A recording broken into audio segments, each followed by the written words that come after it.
Fly like a gull, soar high on the air. Be strong in your courage when others despair. Never in anger, never in haste. Go without pride, be never abased. Freedom is yours if freedom you give. To all give it freely, in freedom you'll live.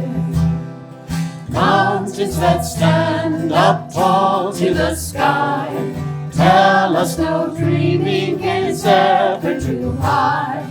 Dare to climb boldly, brave that high peak. You'll never know failure if bravely you seek. Dare to be different, dare to be free. Dare to roam far like wind on the sea. Fly like a gull, soar high on the air. Be strong in your courage when all is despair. Be strong in your courage when all is despair.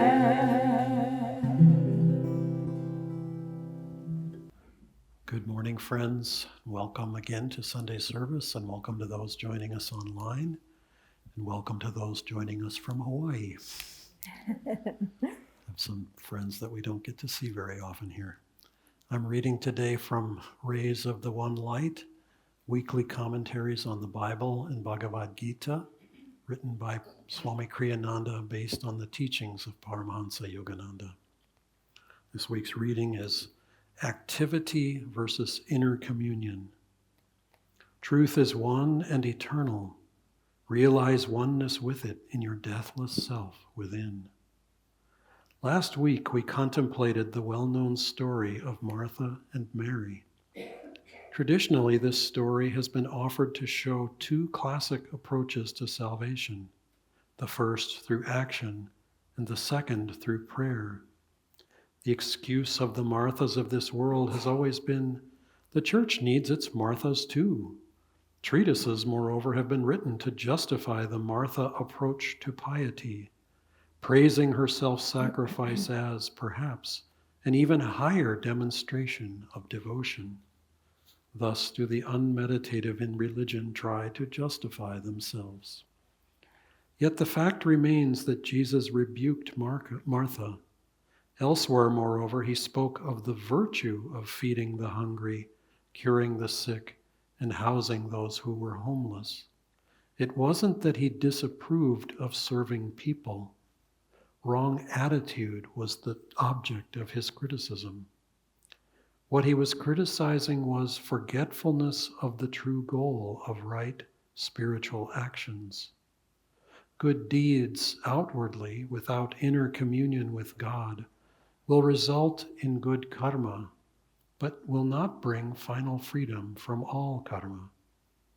The path to inner freedom was described by Paramhansa Yogananda in these words: be always calmly active and actively calm. As it says in the Bhagavad Gita, he who is not shaken by anxiety during times of sorrow, nor elated during times of happiness, who is free from egoic desires and their attendant fear and anger, such a one is of steady discrimination. Do your duty in life, so counsels this great scripture elsewhere, but never lose sight of him to whom all action should be dedicated. Thus, through Holy Scripture, God has spoken to mankind. Om, Om, Om.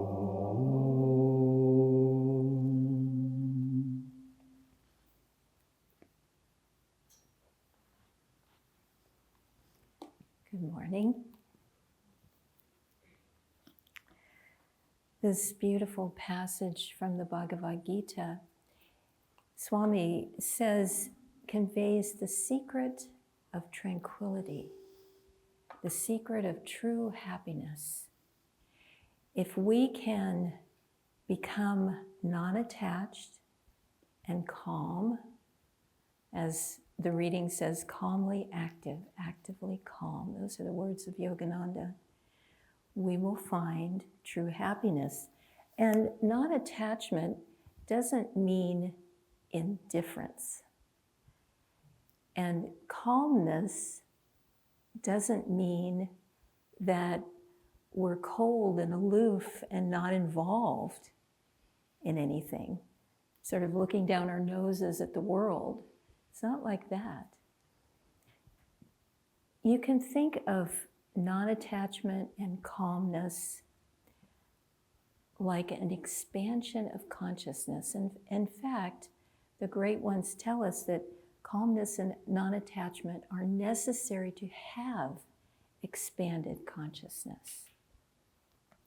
So you can visualize an expanded consciousness as a vast ocean of water, a vast body of water.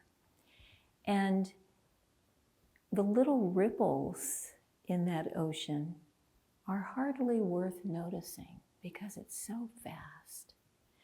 You can think of yourself like a little rowboat that's tossed about by every little ripple and every passing wave. Or you can be like, your consciousness can be like a huge ocean liner that can just calmly and steadily move through even mighty waves. And that's what we want to be. We want to be calm, non-attached to this world. And Swami also says, for that inner tranquility, we need to not just have the calmness of spent emotions, but we need to transmute all of our feelings into intuitive perception. Isn't that a wonderful goal? To think in terms of not being tossed about by anger or fear or anxiety or any of the other emotions, but to have them all transmuted into the deep feeling of intuitive perception, tied to God, getting attuned to that inner guidance, that source. There's a wonderful story. It's a little amazing. It's from the life of Lahiri Mahashaya, this guru here on the end, who was a yoga avatar, an incarnation of yoga. And his mission in the world was to live a householder, family life and be an example for all of us who are trying to live in the world and still be tuned into God, still love God, and work towards being united with God. Charlie, can you turn me down just a little bit? Or turn this monitor off echoing. Up here. This, it's, I think, feeding Maybe a it's little your into... fault. Okay. Is that better? Yeah. Can you still hear me? Yeah. I'll come over here more. So the story about Lahiri Mahashaya is that he had 2 sons and 3 daughters. And they were married and had families of their own. His middle daughter came to visit the family home to see her mother and father. And while she was there, she contracted Asiatic cholera. Very, very serious. So Lahiri Mahashaya's wife was agitated and asking him, please, you have to do something. At the same time, she was feeling that just because he was present, the girl wouldn't die. But she was asking him for some remedy. And he wouldn't say anything. He wouldn't give in to the agitation. He wouldn't promise to heal her. He just was very non-committal about it. Seeing her karma, no doubt. Understanding way beyond the moment. And finally, his wife got after him enough that he said, okay, take this root and these peppercorns and grind them together and then feed it to her. Now, the girl was there in their family home, but she was married. And so Kashimani, who was Lahiri's wife, thought, I really should do what her husband's family is telling me to do and feed her the medicine that they gave her. So she did that, and she didn't give what Lahiri had given her. And the girl passed away. Well, when this happened, Lahiri was in his hall, his living room, below the bedroom where the girl had passed away. And he was giving a discourse like he did every evening. He had one of his devotees, Bhattacharya, would read a passage from the Gita, and then Lahiri would interpret it and expound on this passage for everyone to hear.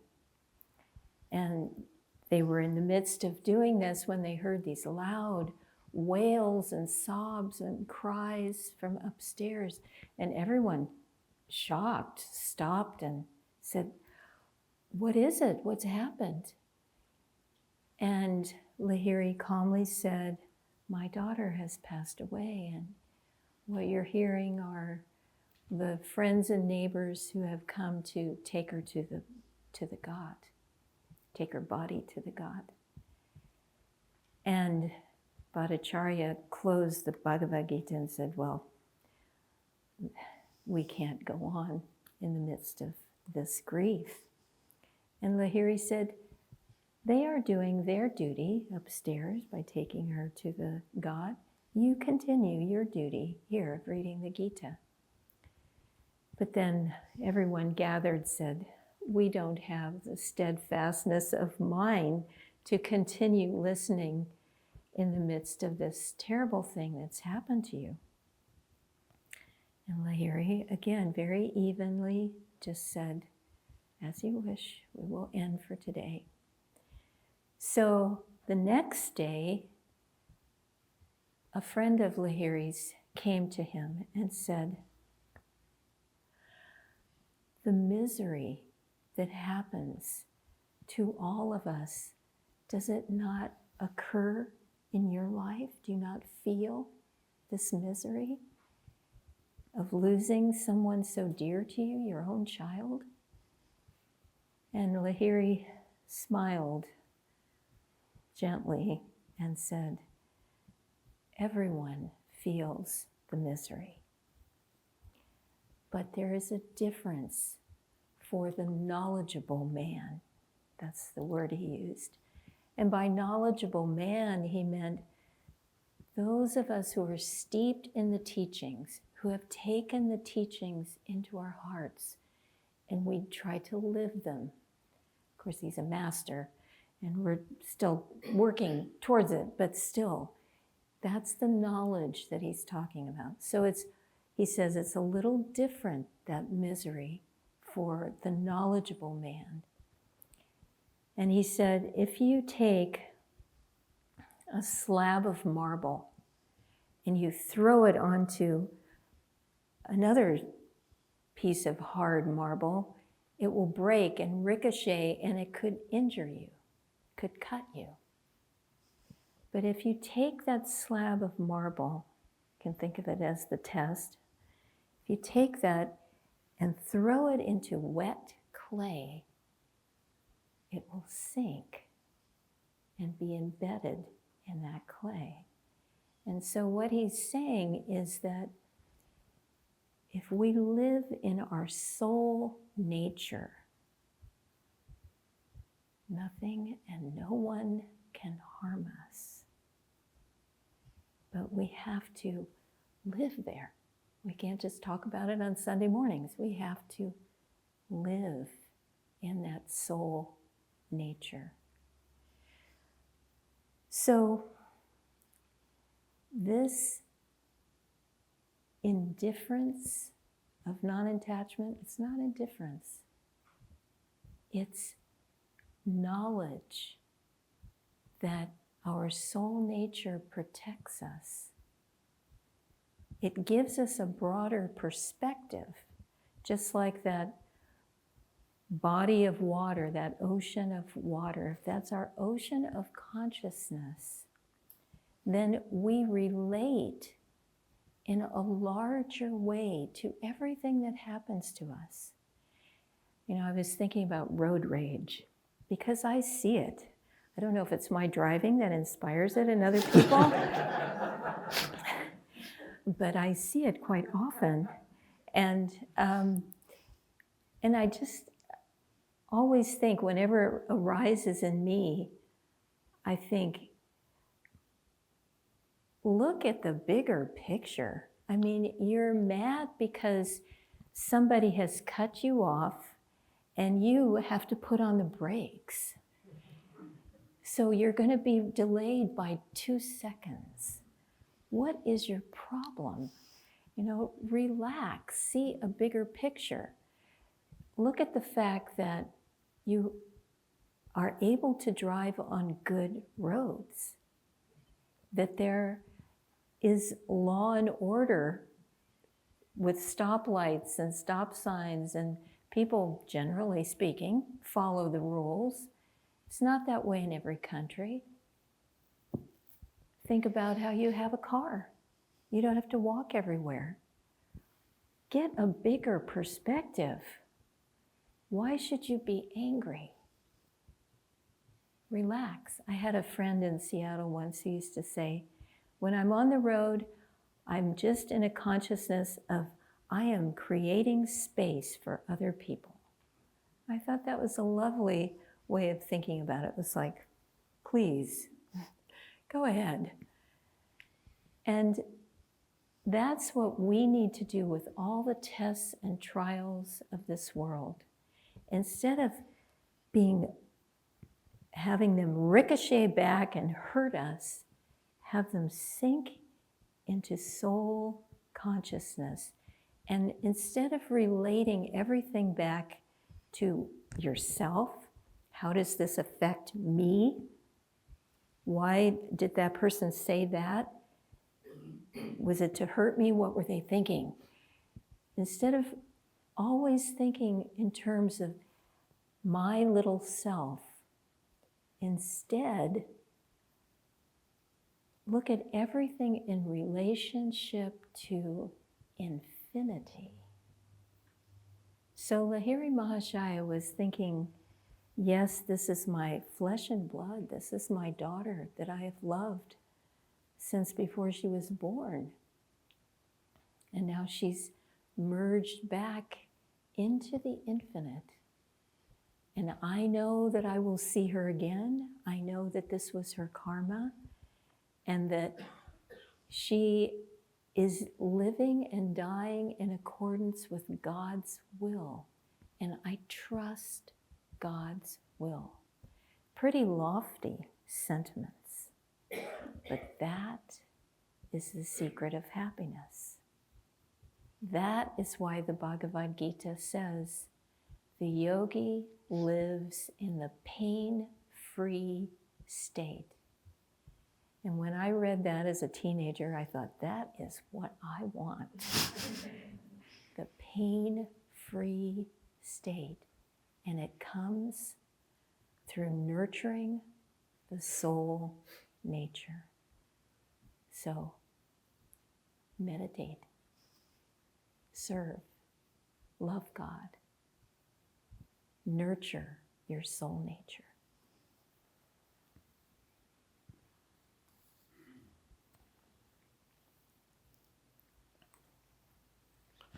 This topic of Martha and Mary is compelling enough that Swamiji gave it 2 weeks of the year to touch on and review. And I was thinking about the way the Festival of Light refers to this, that Christ comes and says, the noble taper of inner communion with the Lord burns low and is ill attended. Though still lit on lower altars of good works, the noble taper of inner communion burns low and is ill attended. And so it's woven into multiple levels of our teaching that, and just to make a fine point of it, it's not that we want to throw good, right activity into the wastebasket. It's that we want to balance it with this inner communion side. There's a fascinating story that I just came upon recently. There was this is a true story, a 6-year-old boy in the first grade in Canada. His name was Ryan Herlodge. I may be mangling the pronunciation of his last name, but anyway, it's Ryan is the important point. And as a 6-year-old in his first grade, his teacher was explaining to the kids that there are whole villages in Uganda, in Africa, where people don't have easy access to clean water. They often have to walk miles to carry water physically in jugs, and it isn't even necessarily clean water at that. And he was very struck by this, and somehow he was told that if they could raise $70, they could create a well there in Uganda. And so he went to his mom, and she said, well, I'm not going to just give you $70, but if you do some chores and earn the money, then you can have it and offer it. So he did some chores for a period of weeks and got his $70 and provided it, and came to learn that you can't drill a well in Uganda for $70. It actually costs more like between $2,000 and $3,000. Oh. And he was not dissuaded by this. He was not disappointed or deterred by this. So he went to local clubs, and this is a 6-year-old we're talking about. He spoke to churches, he went to different groups. He actually raised $3,000 for a $2,000 well, which then was drilled in Uganda. And he went to Uganda later on as a youth and was amazed to find that everybody knew his name when he got there, because he was the kid who helped create this well. He ended up creating Ryan's Well Foundation, which I looked up on Google, and it is a real thing, which has drilled something like 300 or 400 or 500 wells across Africa, serving, 750,000 people. That, to me, is an example of good works, though still lit on lower altars of good works. This is a good thing. There's nothing to take away from that. It's incredibly inspiring. Now, here's the other side of it. We need the inner communion side to do what Nirmala is describing about remaining even-minded. And I can tell you this because just because you do good works doesn't necessarily mean you attain the inner calmness and poise that your soul might crave. I remember as a high school student, I had an English teacher who I really enjoyed and I really appreciated, but we disagreed at one point, and I took the wrong side of it, you might say, in the moment, because he was very determined about his point of view. We were studying different religions, and he was very Christian. He was very fundamentalist Christian. But, we had to study the Jewish faith, the Muslim faith, the Hindu faith a little bit. and one or two others. He didn't have a whole lot of good, nice things to say about the other ones, but I mean, he made a passing effort to explain what they were about and so on. Well, he got to the Hindu religion and he said, now the goal of Hinduism is to create more and more and more good karma. And I thought, and a little red warning light went off in my brain. Now this is, I mean, I know nothing at this point, by the way, just saying. I mean, I was 16 or 17. I mean, of course I knew everything, but I mean, but I really had no education to justify this, except from other lifetimes. And I piped up and raised my hand. I said, no, excuse me. The goal of Hinduism is to be free of all karma. Well, that didn't go over very well. And he sort of metaphorically went, boom, I know the head of the religion department at such and so university and blah, you know, he sort of rolled out his credentials and it was like, okay, we'll let that one pass. You're welcome to your opinion. I mean, I didn't say anything else. I mean, there was nothing else to say. But it was interesting that somehow on some soul level, I just knew that it's not about creating endless good karma, because then you just have to come back and live with it and deal with the inevitable. I mean, you would think that as Nirmala was describing Lahiri Mahashaya's life, you'd think that the life of a master would be full of some pretty good karma, right? I mean, he's a master. And he still has to deal with the death of his daughter. Yogananda had to deal with the death of his mother and his eldest brother. And the brouhaha that came from him now being in sort of in the sequence, the next head of the household, which he then handed to his younger brother because he took sannyas vows and became a swami and came to the West. And there was commotion around that. That was not an easy step to take. So, I mean, there's life karma happens to anyone. I mean, his life was continuous suffering on a number of levels. So here's the point to me. This is an interesting conundrum because this concept of even-mindedness, as Nirmala was mentioning, is critical to the spiritual life. And there are times, and this is a very Western tendency, and I love it. And Yogananda talked about this. He said he really appreciated this, that there is this tendency to say, someday, why not now? Let's figure it out. Let's do it now. Let's deal with the problem right now. Except that there are some problems that can't be dealt with that way. Digging a well in Uganda, that could be solved. I mean, it wasn't solved in a moment. It wasn't solved with $70. It took more energy and it took more time. But I mean, eventually it did happen. So, you know, God bless them. And when it can be, that's wonderful. But here's another interesting example. Yogananda was on a train in the Milwaukee area. And one doesn't typically think of Milwaukee as being hot, but I can tell you from personal experience, it can be really hot in Milwaukee in the summertime. Partly because it can be really, really, really humid in Milwaukee. And so he's stuck on a train and it's really hot. This is before the days of air conditioning, at least commonly installed air conditioning.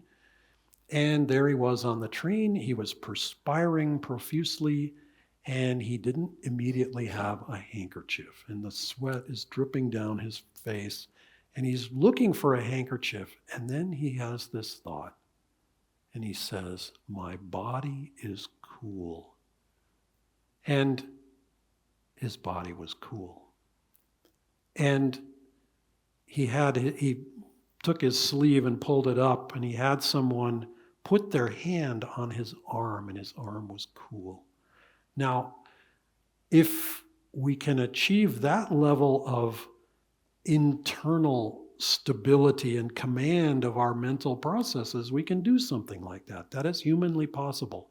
Yogis can, Yogananda could make his pulse on one arm one way and on the other arm another way. He could stop his pulse entirely on one arm and leave it going on the, he had all kinds of tricks he could pull. That's a little beyond the scope of normal human endeavor and approachability, but it's still possible. For us, sometimes it's just like, as Nirmala is saying, it's just about creating the wet clay for the marble to fall into so that it stays there, it doesn't explode on us. We had an experience a couple of years ago. This came as a little bit of a surprise to us, that we had sort of vaguely heard that the city of Rancho Cordova was going to drill a well next door to us. And we thought, I've been around wells that were drilled, and, it takes a day or two and a little shed gets built and life goes on. It's just not that big a deal. Well, when the city of Rancho Cordova drills a well, it's a bigger deal. And we didn't realize it at the time, but this was going to be like 50 feet from our heads. And it went on for somewhere between 6 and 8 weeks.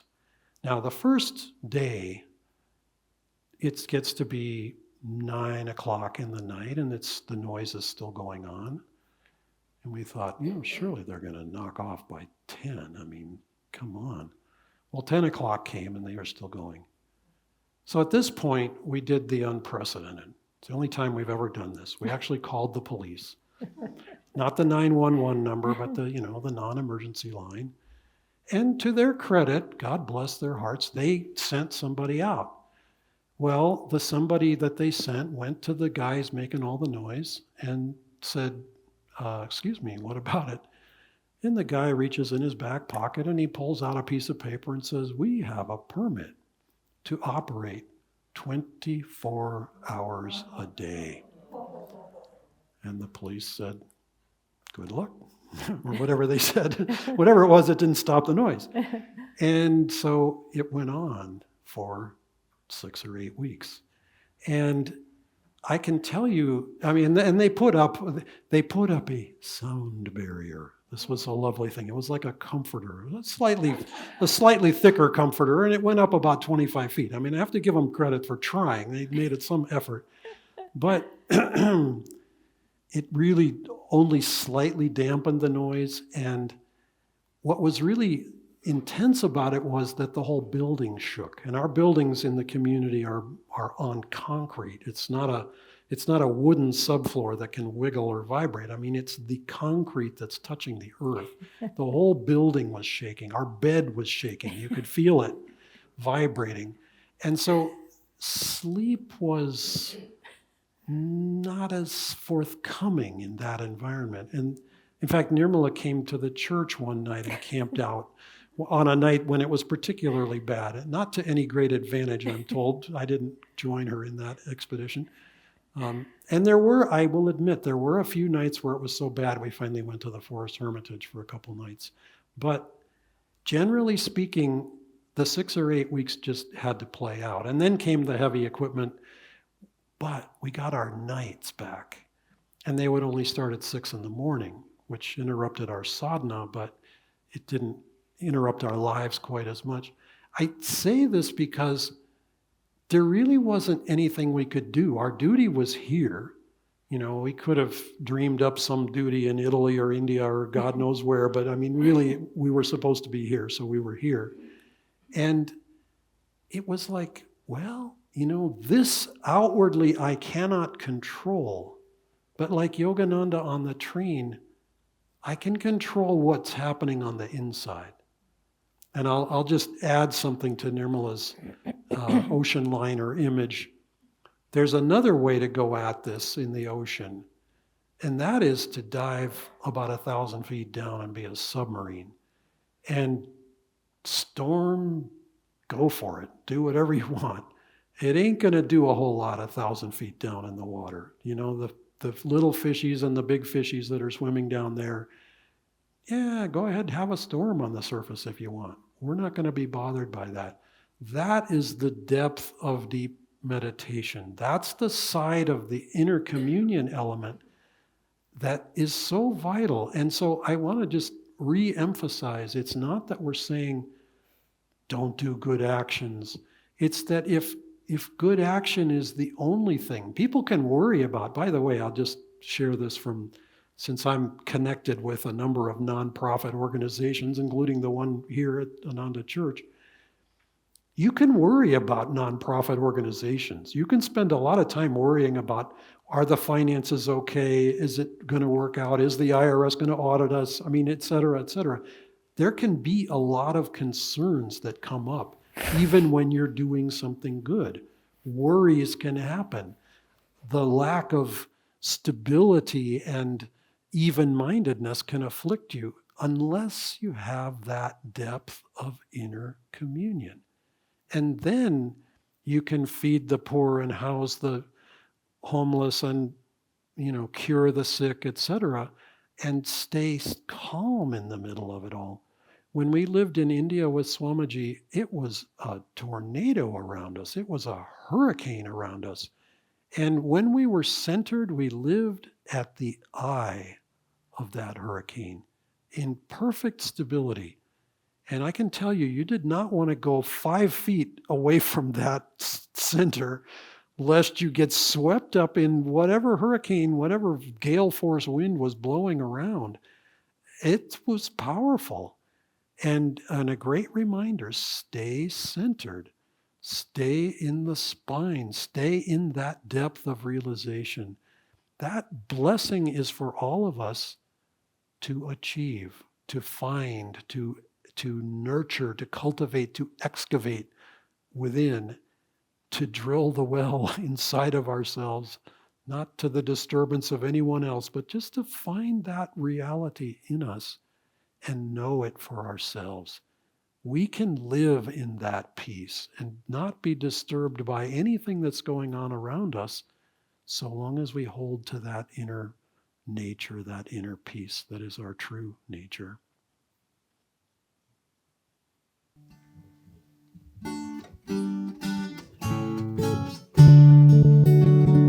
Walk like a man, even though you walk alone. Why court approval once the road is known?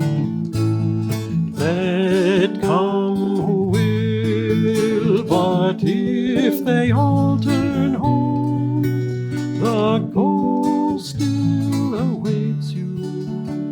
Go on alone. Follow your dream, though it lead to worlds unknown. Like spot to shadow, once our dreams have flown.